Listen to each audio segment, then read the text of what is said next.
Welcome to the 132nd episode of the Reading and Writing Podcast. I'm your host, Jeff Rutherford. Stay tuned for my interview with Shelley, Costa, author of the mystery novel You Can Only Die Once, the debut of the Italian restaurant cozy mystery series. Stay tuned for the interview. Welcome back to the Reading and Writing Podcast. My guest today is Shelley Costa, mystery novelist and short story writer and the author of the new mystery You Can Only Die Once, which is in bookstores now. Shelley, welcome to the podcast. Thanks, Jeff. Well, at the outset, I wondered if you could read a couple of pages from your new mystery novel, You Can Only Die Once. I'm happy to. On the morning of May 27, my life seemed to be scored by an Oscar-winning composer, a good-looking compost invader at midnight, a job I loved, although I'd never admit it to Nonna, a new satin and lace camisole in chocolate brown from my favorite boutique down the street, Airplane Hangers, a new shampoo that delivered shine, volume, and coverage, everything I like in a man, but with fewer complications. So it felt particularly unfair when I let myself into Miracolo at 1:21 p.m., singing Lionel Richie's Endless Love in a lavish falsetto, and strode into my kitchen, whereupon something looked terribly out of place. Maybe it was the body on the floor. What looked like an older man sprawled on his stomach, wearing khaki pants and a yellow short-sleeved summer shirt. When I tried to see past all the blood, I noticed that his head was bashed in. Skulls that look like that are pretty much done working the Times crossword puzzle, not to mention finding any kind of a hat that fits. I started shaking. I staggered over to the wall where I meant to turn on the lights, but flipped the switch that started the loop of Sinatra music. My way started, and my eyes slid back to the dead guy. Regrets? I've had a few, but then again, too few to mention. Melting against the wall, I killed the music and looked around the empty Miracolo kitchen, trembling. Who did this? And why here, in my place? Great. Well, if someone listening hasn't heard about You Can Only Die Once yet, how would you describe the novel? Okay, I describe it as an amateur sleuth mystery that qualifies as a cozy. The world I've created here is one where a family owns an Italian restaurant, that's Miracolo, and it's been in this family for 4 generations. It's set in a fictional town called Quaker Hills, Pennsylvania, that's about 40 minutes north of Philly. It's narrated by Eve Angelata, who's 32 years old, and she is the head chef at the restaurant. She is a former Broadway dancer who had an accident, and because she needed a job, she went to work in the family restaurant, which is owned by her domineering grandmother, Maria Pia Angelata. And the series, the book, and I hope the series features Eve, Maria Pia, her cooking eccentric cousins, a few members of a wait staff who are recurring characters, and then certain people out in her community. Great. And you mentioned a series, so I'm assuming there are other books written or planned? Well, I'm contracted with Simon & Schuster Pocketbooks for 2 books at the outset. Obviously, I hope there will be more. And book 2 it will be released this December. Its title is Basil Instinct. That's great. I have to say, when I took the book out of the package, I had it sitting on our kitchen table, and my wife saw it and groaned at the pun. But well, as you know, many mystery novels now have a strong regional setting, or the sleuth has an interesting career or interest. How did you decide to write a mystery series set in a northern Italian restaurant? Well, I can give you the long story there. I think it's kind of interesting because I think people out there who love to get into the nitty gritty or who are aspiring writers would find it interesting. I started out. I started out 20 years ago wanting to write female private eye novels. And I've spent a lot of years trying to do that with no success.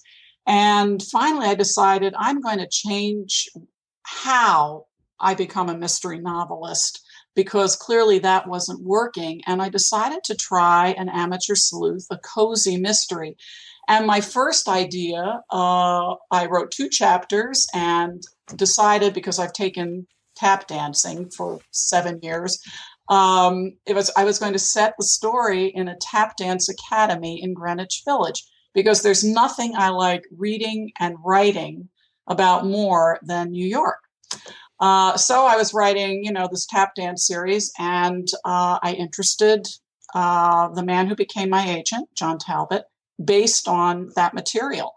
But it wasn't flying with the major publishers, and we just got creative and thought, how can I change this and still have something that I really have some feeling about and there's some joy in writing. And maybe it's based on the fact that half my family is Italian. It just came to me, and he was very pleased with it because he thought it was a winning idea. That's great. So I have to ask you kind of the obligatory question. Do you have a favorite Italian recipe or dish that you enjoy? Oh gosh, a favorite Italian recipe.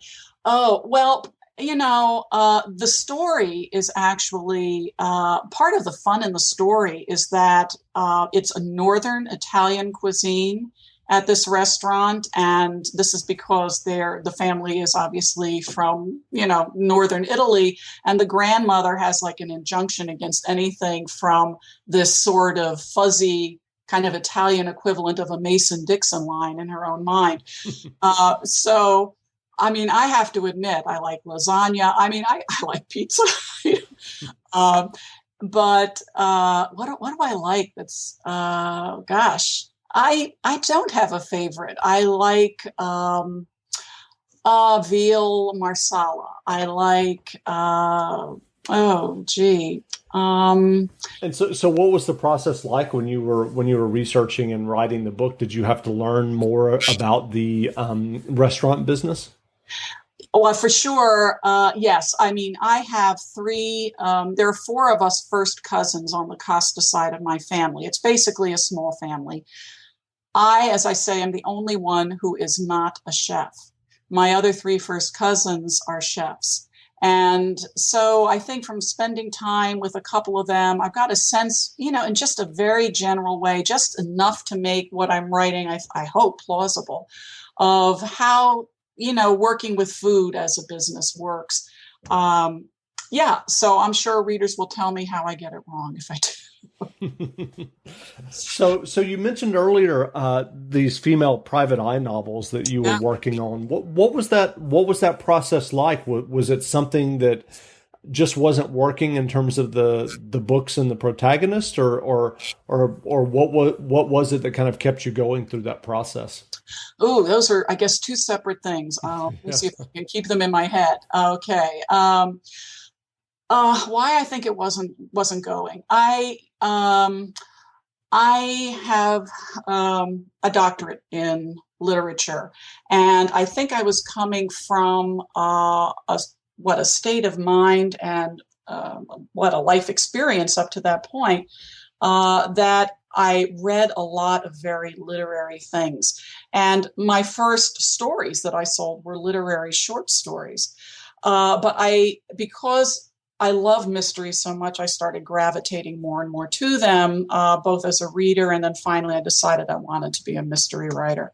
What happened with those novels, I can't say. Maybe they were a little too on the literary side. I have written and rewritten them countless times.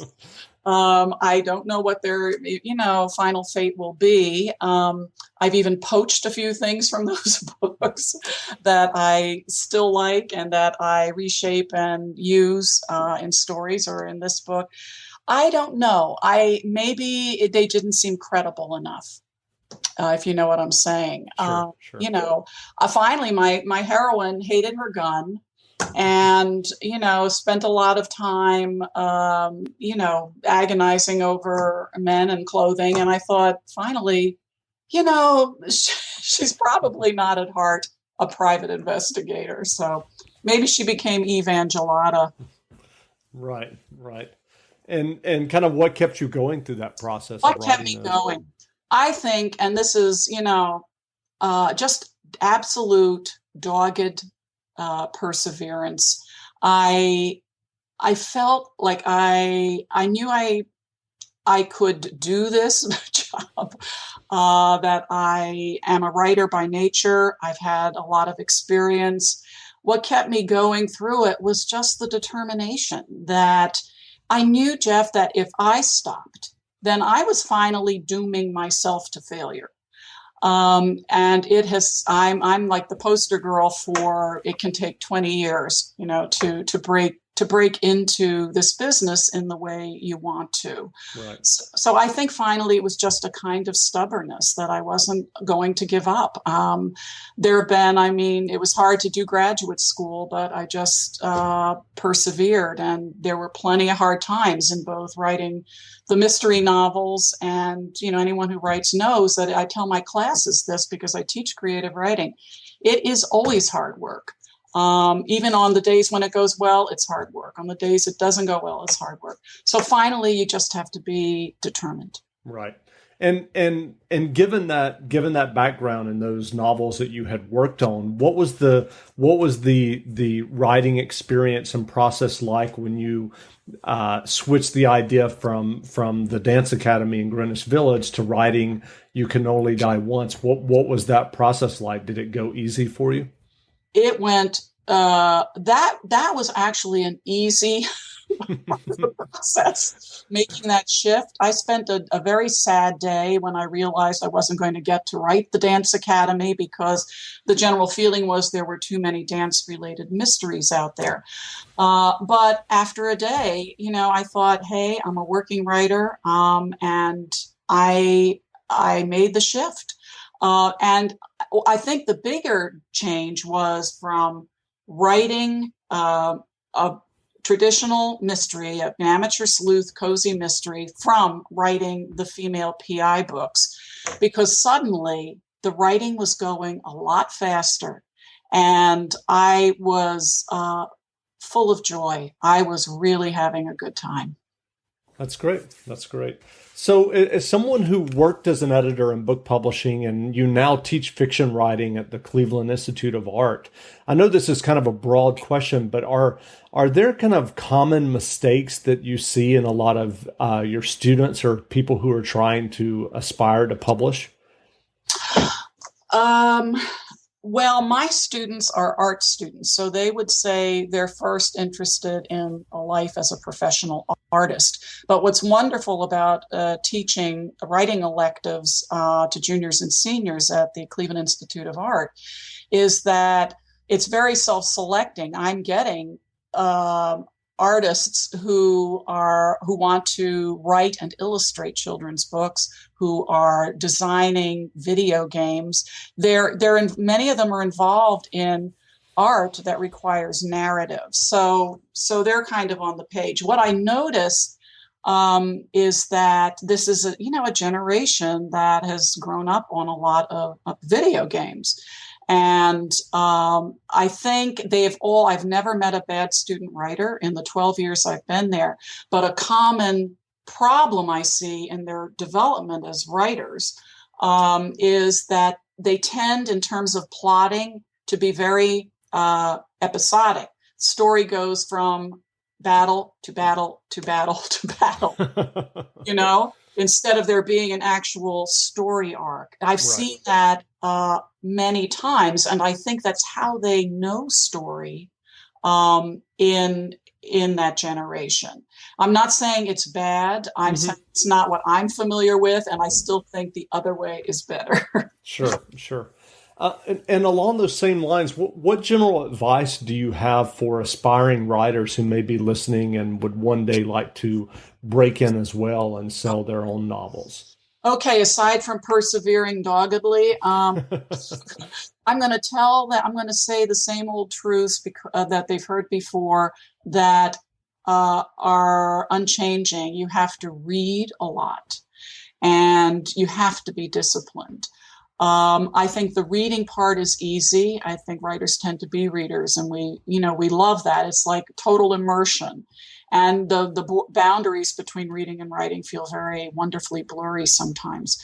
In terms of being disciplined, you have to spend whatever you can, whatever your creative clock is like on a given day. I mean, I can write well for about 4 hours, and then I feel played out.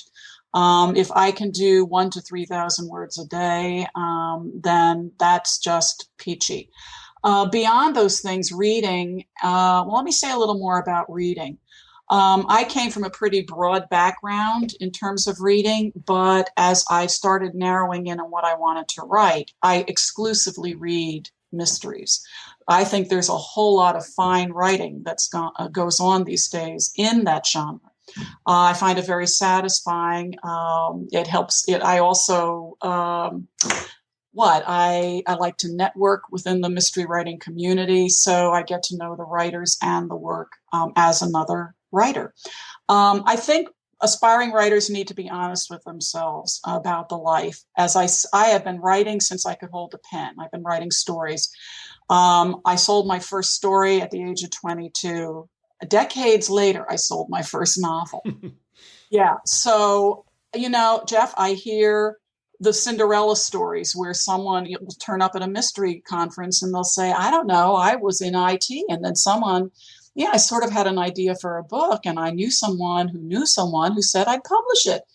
And you get the Cinderella stories, but basically it's the slogging away, unglamorous, daily attention to your creative work that counts, I think, in the end. It's more typical. It may have taken me 20 years, but as someone pointed out, you are actually kind of textbook. You write something good. On the basis of that, you found a good agent. On the basis of that, you've got a good publisher. So it's kind of the way it's supposed to happen. It just took a long time.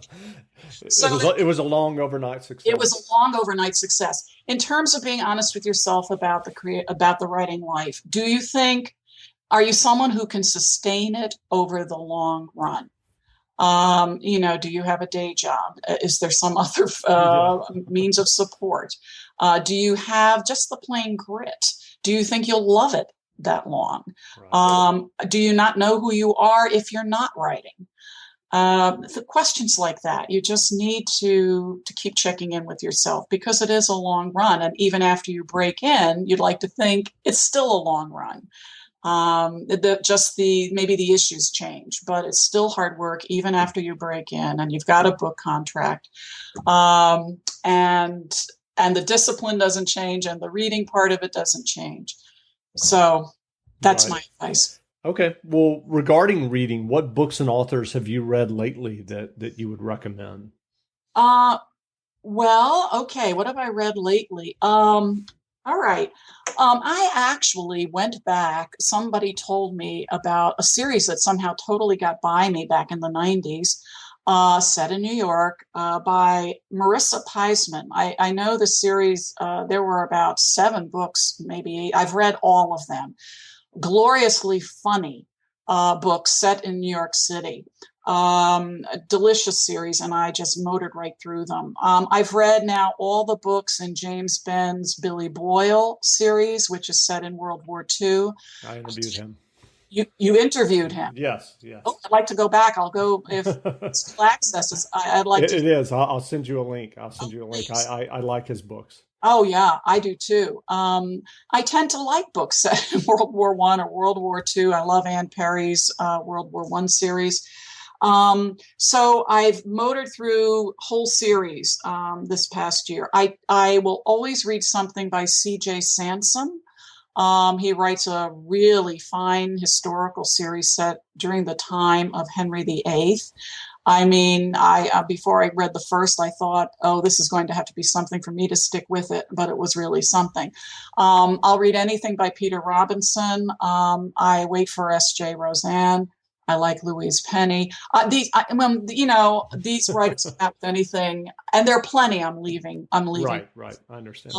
Yeah. So those I will always go to. I've been to in the past year, and those two, the Marissa Peisman series and the James Benn series. In the Marissa Peisman series, what are some of those titles? Do you know off the top of your head? I'm not familiar with that. Yeah. As I say, I don't know.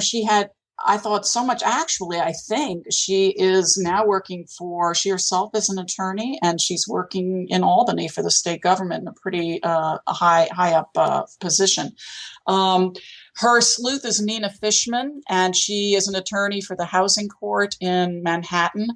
The first book she's Jewish. It's very urban and of great comic sensibility, and I loved it. I just love the character. I love the sensibility.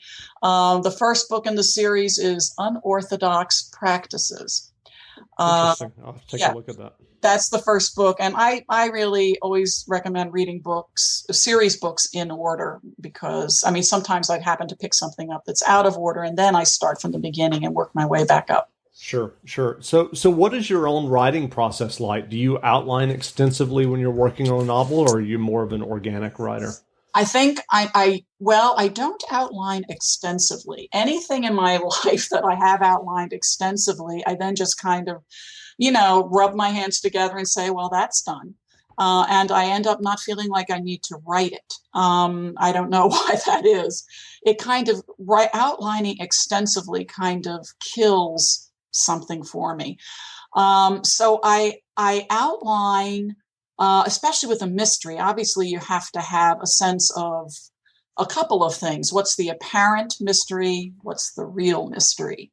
What are the red herrings? What are the hooks and the twists and all those things? So it requires I kind of start out with a skeletal outline, and I know who's killed, what some of the investigation is like, who seem to be good suspects and who the real killer is.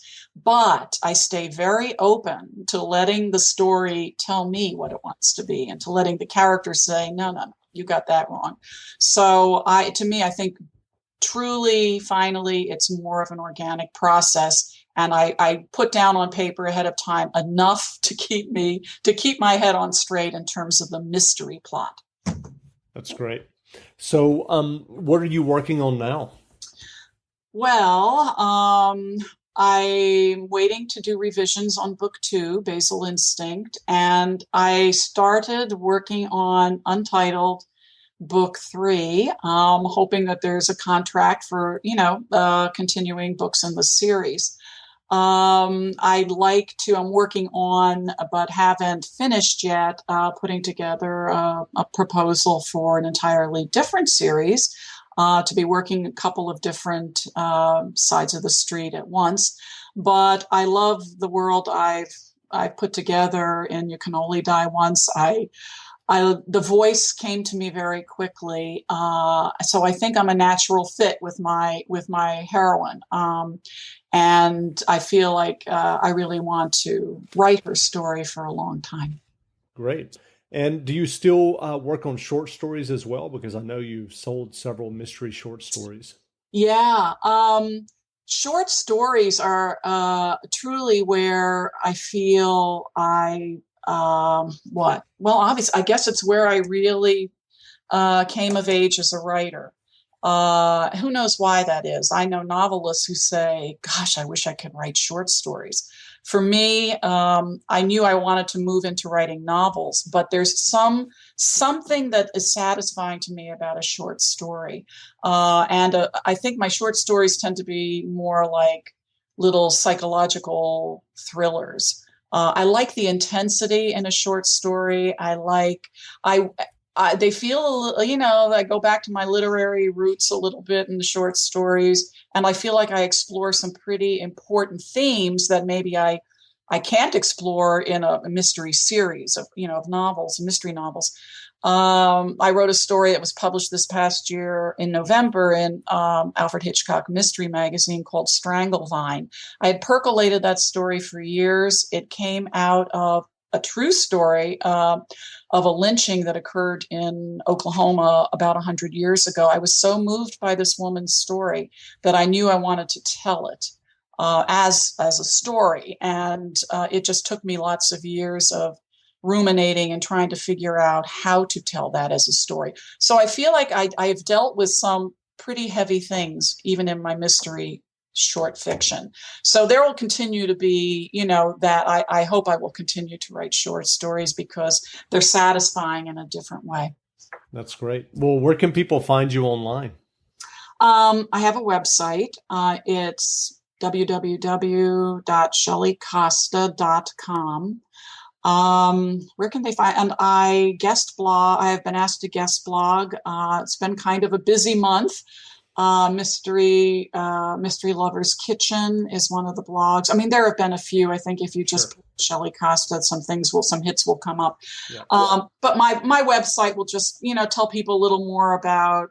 I don't know. I guess how little bit about my background and what's happening now, and what I love about writing and reading that hopefully they can identify with. Great. Well, we've been speaking with Shelley Costa, mystery novelist and short story writer, and the author of the new mystery You Can Only Die Once, which is in bookstores now. Shelley, thanks for doing the interview. Thanks an awful lot, Jeff. I really appreciate the opportunity.